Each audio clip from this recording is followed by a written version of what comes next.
जो हमें प्रेम से ना मिले तो छीन लेते हम।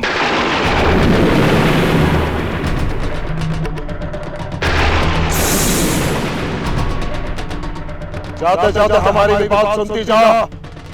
तेरा कोई भी श्राप हमें छू नहीं सकता। भगवान शिव की विशेष कृपा है हम पर।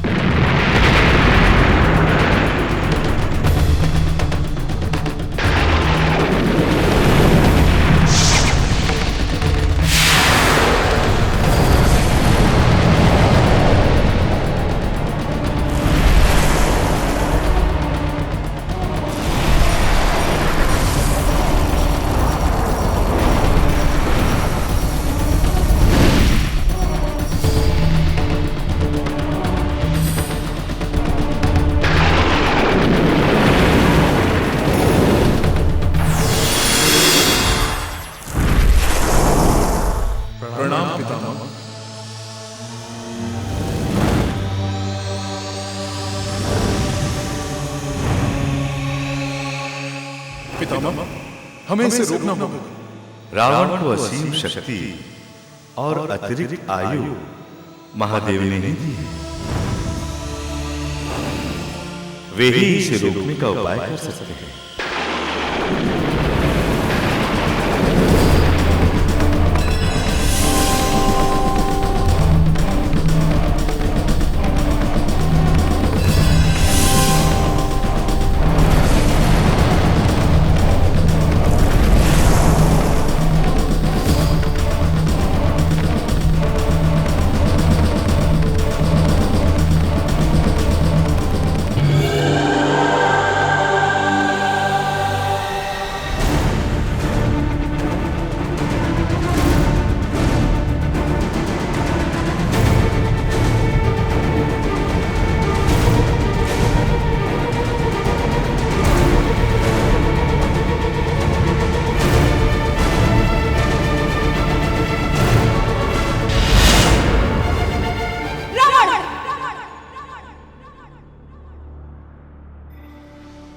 देवी शांत हो जाइए, शांति धारण कीजिए देवी।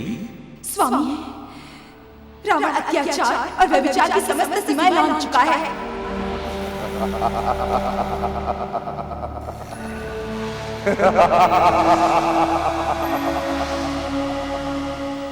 वो अपनी शक्ति और अहंकार के मद में चूर होकर ये भूल चुका है कि इस पृथ्वी की समस्त स्त्रियां मेरी विभिन्न कलाओं का अंश हैं। स्त्री का अपमान मेरा अपमान है। आपका क्रोध उचित है देवी, किंतु देवेश्वर शिव के द्वारा दी गई शक्तियों का दुष्परिणाम है। तो फिर इस पर अंकुश भी देवेश्वर को ही लगाना होगा। यही उचित है देवी, हमें देवेश्वर के पास ही जाना चाहिए।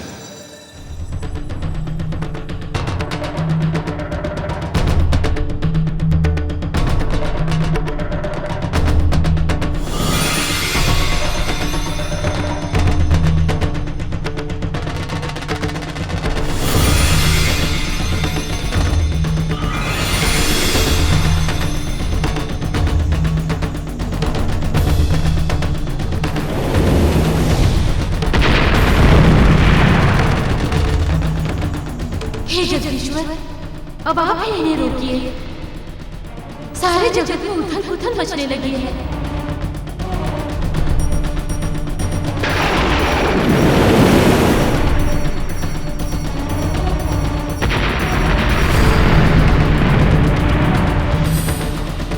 हे देवेश्वर, अपना क्रोध शांत कीजिए प्रभु। हे महादेव, अभी प्रलय का समय नहीं आया है। तांडव के प्रलयंकारी होने से पहले शांत हो महेश्वर, शांत हो।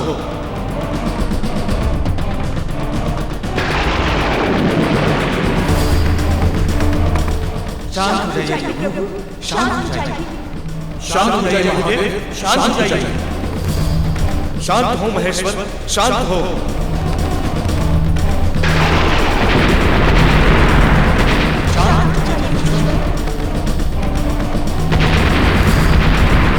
शांत हो जाइए महादेव, शांत हो जाइए महेश्वर।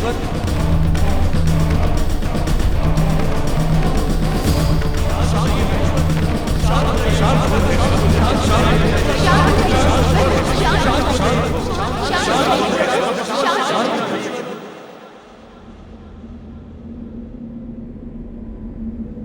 प्रणाम महादेव।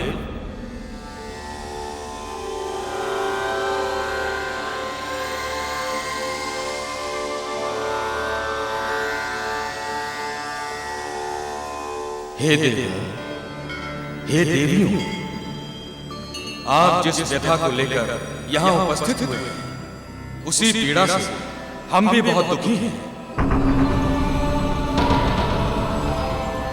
श्री हरि, रावण ने अपने 10 शीश काटकर हमारे 10 रुद्र को प्रसन्न किया है।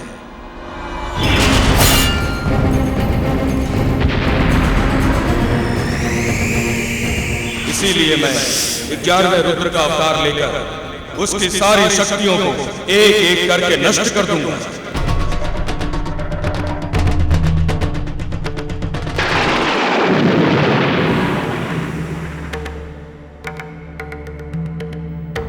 ब्रह्मदेव ने रावण को नर और वानर छोड़कर अन्य सबसे न मरने का वरदान दिया। इसीलिए हमें नर और वानर की योनि में ही जन्म लेना होगा।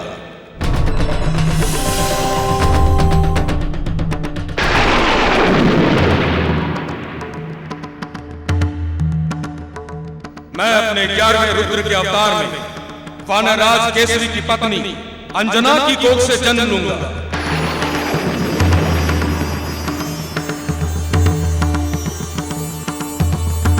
सब मुझे मारुति, हनुमान और बजरंगबली के नाम से जानेंगे।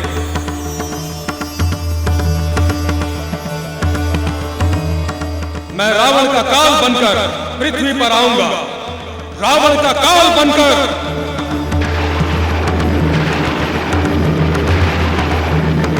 यदि ऐसा है तो मैं अयोध्या नरेश दशरथ के पुत्र राम के रूप में जन्म लूंगा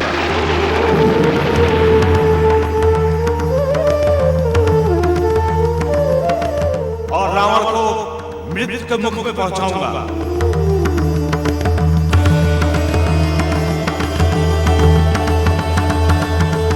मैं मिथिला के नरेश जनक की पुत्री सीता के रूप में जन्म लेकर रावण की मृत्यु का कारण बनूंगी और वेदवती के श्राप को सत्य सिद्ध करूंगी।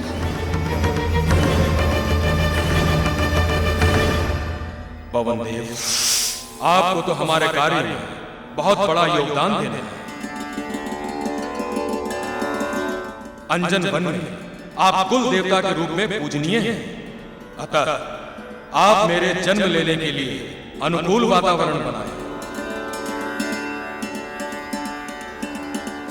वानर राज केसरी और देवी अंजना आपके उपासक हैं। इसीलिए आप भी देवी अंजना को पुत्र प्राप्ति के लिए दिशा निर्देश करें और मेरा ये अंश पवन सुत के नाम से प्रसिद्ध होगा।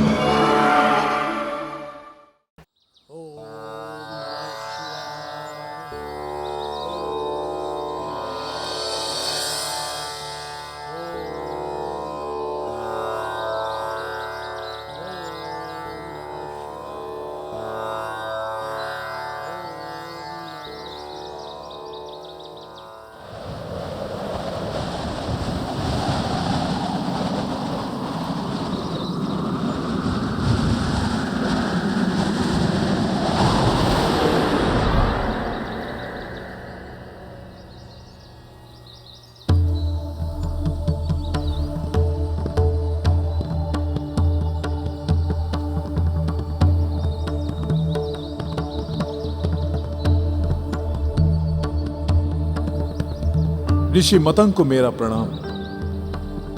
प्रणाम।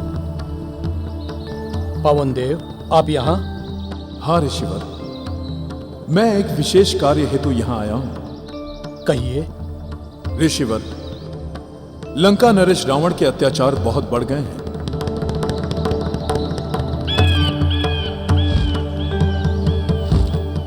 उसे मारने के लिए देवताओं ने एक योजना बनाई है।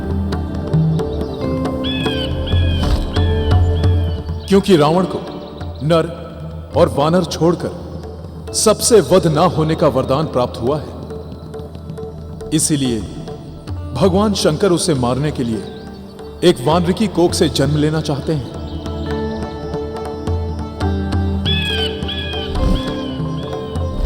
ऋषिवर, कुछ समय पश्चात वानर राज केसरी अपनी पत्नी अंजना के साथ पुत्र प्राप्ति की कामना लेकर आपके पास आएंगे।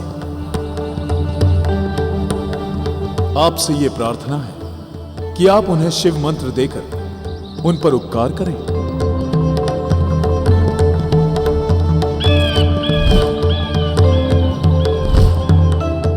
इस महान कार्य में योगदान देकर मैं भी धन्य हो जाऊंगा। देवी अंजना की मनोकामना अवश्य पूरी होगी।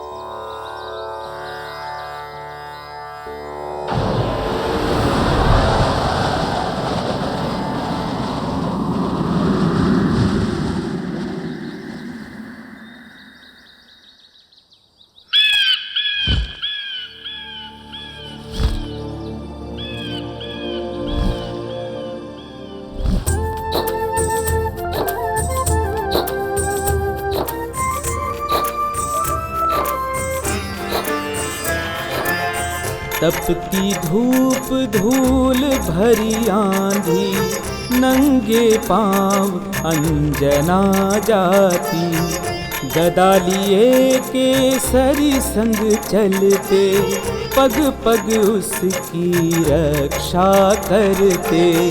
जंगल की कठिन राहों पर अंजना चलती ही जाती है। पैरों में कांटे चुभते पर ममता में दर्द भूल जाती है। ममता में दर्द भूल जाती है।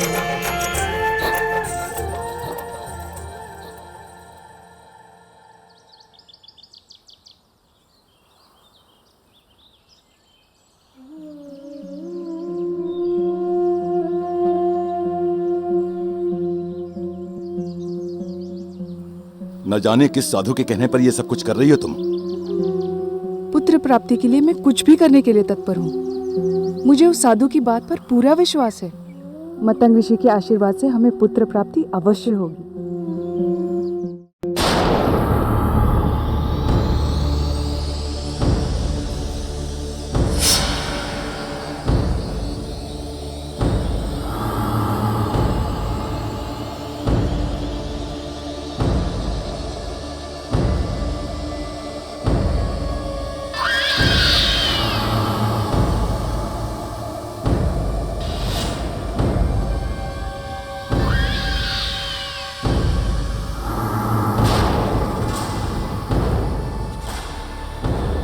रक्तकुंड, रावण को बुलाओ।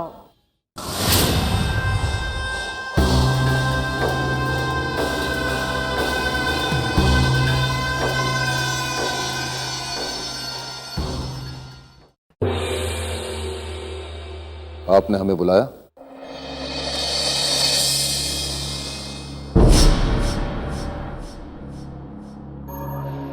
क्या बात है मां? आपके मुखमंडल पे चिंता की रेखाएं? हाँ दशानन, जब से तुम ये रक्त कुंभ लंका में लेकर आए हो, तब से चारों ओर अपशकुनी फैलता जा रहा है।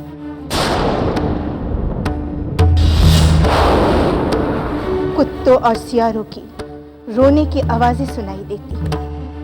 नदियां सूखने लगी है, फूल कम खिलने लगे। ये आपका भ्रम है मां। यह मौसम के परिवर्तन से भी तो हो सकता है। परंतु तुम इस रक्त कुंभ को यहाँ से हटवा क्यों नहीं देते? नहीं मां, उस ऋषि ने हमें चुनौती दी है, रावण को चुनौती दी है। मैं तुझे श्राप देता हूं रावण। जहां ये रक्त कुंभ रहेगा, उस स्थान का विनाश निश्चित है। हम सिद्ध करना चाहते हैं कि उसका कोई भी श्राप हमारा कुछ भी बिगाड़ नहीं सकता। कुछ भी नहीं मां।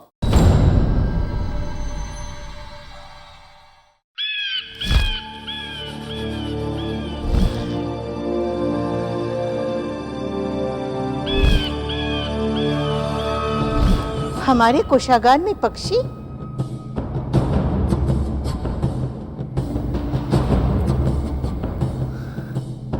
पंछी नहीं मां, ये हमारा गुप्तचर शुक है। इसे हमने अधिकार दिया है कि ये हमें कभी भी कहीं भी मिल सकता है।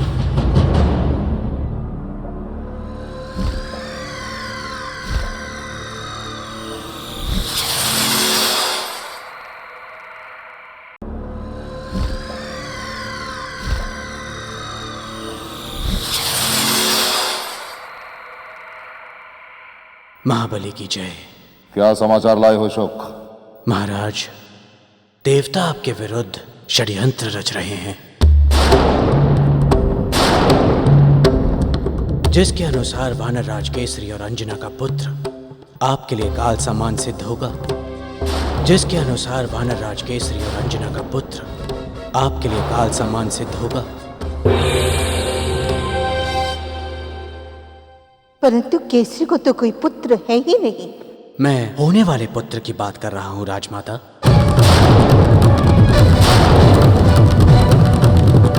वे दोनों मतंग ऋषि के आश्रम पुत्र की कामना लिए जा रहे हैं। मतंग ऋषि के आशीर्वाद से उन्हें कालजय पुत्र की प्राप्ति होगी। उन्हें मतंग ऋषि तक पहुंचने से रोकना होगा।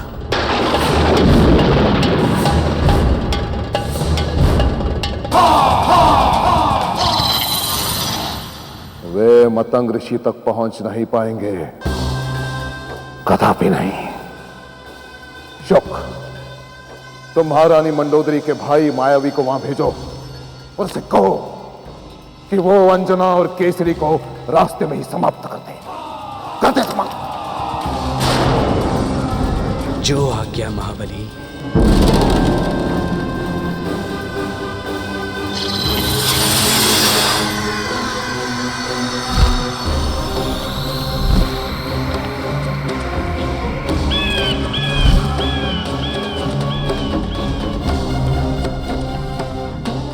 आप चिंता ना करें मां,